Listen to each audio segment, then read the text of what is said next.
नमस्कार। आज हम जरा गुरुग्राम के रियल एस्टेट बाजार की पहेली को समझने की कोशिश कर रहे हैं। हाँ जी। मतलब एक तरफ तो कीमतें आसमान छू रही हैं और दूसरी तरफ वो बारिश के बाद की तस्वीरें। तो सवाल ये है कि ये जो जबरदस्त तेजी दिख रही है, क्या ये टिकाऊ है या कहीं ये बस एक बुलबुला तो नहीं? बिल्कुल, यही सबसे बड़ा सवाल है आज के समय में। हमारे पास कई तरह के स्रोत हैं, जैसे अखबारों की रिपोर्ट्स, एक्सपर्ट्स की राय और मार्केट के आंकड़े भी हैं। हाँ, तो इन्हीं सबको मिलाकर देखते हैं कि गुरुग्राम प्रॉपर्टी मार्केट की असल कहानी क्या निकल कर आती है। मतलब क्या चल रहा है वहाँ। हाँ देखिए, अगर आंकड़ों से शुरू करें तो पहली नजर में तो सब बहुत शानदार लगता है। पिछले सिर्फ 2 सालों में, यानी Q2 2023 से Q2 2025 तक औसत कीमतें करीब 9,700 रुपए प्रति वर्ग फुट से बढ़कर 16,000 के पार चली गईं। रुको, 9,700 से 16,000, ये तो लगभग 67% की बढ़ोतरी हो गई। हाँ बिल्कुल, करीब 67% उछाल, वो भी सिर्फ 2 साल के अंदर। अरे बाप रे, ये तो मतलब अविश्वसनीय रफ्तार है। खासकर वो जो महंगे इलाके हैं जैसे golf course road, Dwarka expressway, वहाँ तो नए नए लग्जरी प्रोजेक्ट्स की जैसे होड़ लगी हुई है। सही कहा। मैंने पढ़ा था DLF का वो द ढालियास प्रोजेक्ट, सुनने में आया कि करीब 8 करोड़ का एक अपार्टमेंट था और वो भी हाथों हाथ बिक गए। हाँ, हाथों हाथ, और वो भी सिर्फ 9 हफ्तों में लगभग 1.4 बिलियन डॉलर्स की सेल्स। ये आंकड़ा अपने आप में बहुत कुछ कहता है। बिल्कुल। तो हाई एंड सेगमेंट में तो मांग दिख रही है, लेकिन क्या यहीं से चिंताएं भी शुरू होती हैं? हाँ, यहीं से कुछ चिंता वाले पॉइंट्स भी निकलते हैं।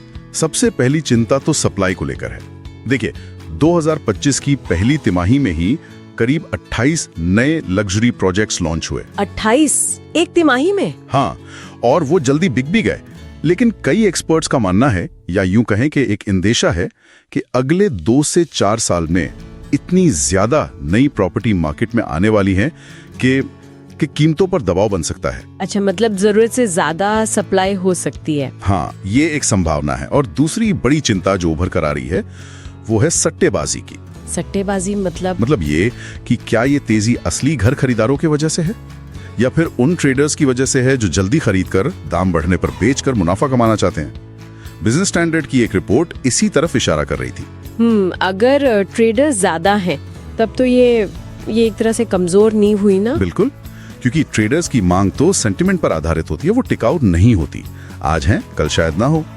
और ये चिंता तब और बढ़ जाती है जब हम शहर के बुनियादी ढांचे को देखते हैं। हाँ, वो बारिश वाली बात। 133 mm बारिश के बाद जो गुरुग्राम की सड़कों का हाल हुआ था, सोशल मीडिया पर लोग वेनिस वाइब्स कह रहे थे। हाँ, वो मजाक में कहा गया, लेकिन बात गंभीर है। गंभीर ही है। जब सुनने में आए कि 10 करोड़ से ज्यादा कीमत वाले फ्लैट्स में भी पानी भर गया, तो ये पूरी लग्जरी वाली इमेज पर सवाल उठाता है। सही कहा। तभी शायद कुछ लोग इसे NRIs द्वारा फुलाया गया बुलबुला भी कह रहे थे। क्या इंफ्रास्ट्रक्चर इस ग्रोथ को संभाल सकता है? ये बड़ा सवाल है। ये सबसे जरूरी सवालों में से एक है। हालांकि देखिए, सिक्के का दूसरा पहलू भी देखना चाहिए। जैसे सिग्नेचर ग्लोबल जैसे बड़े डेवलपर्स हैं, उनका कहना है कि लगभग 60% मांग असली खरीदारों की है, मतलब एंड यूजर्स की। अच्छा, 60%? तो वो मानते हैं कि ये बाजार स्थिर है। हाँ, उनका दावा है कि ये असली मांग है जो बाजार को स्थिरता देती है। तो ये एंड यूजर बनाम ट्रेडर वाली बहस जो है वो काफी अहम हो जाती है गुरुग्राम के संदर्भ में। और एक्सपर्ट्स की राय भी शायद बंटी हुई है इस पर। हाँ बिल्कुल, बंटी हुई है। एक तरफ तो मैजिक ब्रिक्स जैसे प्लेटफॉर्म है जो कह रहे हैं कि ठीक है, तेजी थोड़ी धीमी होगी, पर 2025-26 में भी 6.5 से 7.5% की ठीक ठाक वृद्धि दिखेगी। कुछ और एनालिस्ट भी मानते हैं कि कीमतें एकदम से क्रैश नहीं होंगी, बल्कि थोड़ी स्थिर होकर सालाना 8-10% के आसपास बढ़ सकती हैं। ठीक है, ये तो हुई एक राय। और दूसरी तरफ? वहीं दूसरी ओर अनारॉक और प्रॉप इक्विटी जैसी संस्थाएं हैं जो थोड़ी ज्यादा सावधानी बरतने को कह रही हैं। उनका मानना है कि भाई 2 साल में 67% की बढ़ोतरी ये कुछ जरूरत से ज्यादा तेज है। हाँ, ये तो है। और वो इस बात पर भी चिंता जताते हैं कि काफी सारा निवेश जो हो रहा है वो बिना लोन के हो रहा है, मतलब लोग पूरी पेमेंट एक साथ कर रहे हैं। अच्छा, तो इससे क्या मतलब निकलता है? इससे ये संकेत मिल सकता है कि शायद पैसा सट्टेबाजी के लिए लग रहा है, जल्दी मुनाफा कमाने के लिए। तो वो शायद क्रैश की भविष्यवाणी नहीं कर रहे, पर एक ठहराव या शायद थोड़ी नरमी की आशंका जरूर जता रहे हैं। समझ गए। और इन सब के बीच वो धोखाधड़ी वाले मामले भी तो सामने आए हैं। हाँ, वो भी एक चिंता का विषय है। ईडी ने जैसे राम प्रस्ताव प्रमोटर्स के मामले में करीब 140 करोड़ रुपए के फंड डाइवर्जन का पता लगाया। इसमें लगभग 2000 खरीदार प्रभावित हुए। 2000 लोग, और वो यूनिवर्सल बिल्ड वेल वाला मामला भी तो था। हाँ, उनके प्रोमोटर्स पर तो 1000 करोड़ रुपए से ज्यादा की धोखाधड़ी का आरोप लगा है। ये मामले दिखाते हैं कि बाजार के उतार चढ़ाव के अलावा सीधा सीधा फ्रॉड का रिस्क भी मौजूद है। तो मतलब निवेशकों के लिए ये राह आसान नहीं है, बहुत कुछ ध्यान में रखना होगा। बिल्कुल, सिर्फ बढ़ती कीमतों के पीछे भागना समझदारी नहीं होगी। तो अगर कोई यहाँ निवेश करने का सोच रहा है तो मुख्य बातें क्या हैं जिन पर उन्हें खास ध्यान देना चाहिए? देखिए, सबसे पहले तो ये समझने की कोशिश करें कि असली खरीदारों की मांग कितनी मजबूत है। क्या ये वाकई एंड यूजर ड्रिवन मार्केट है?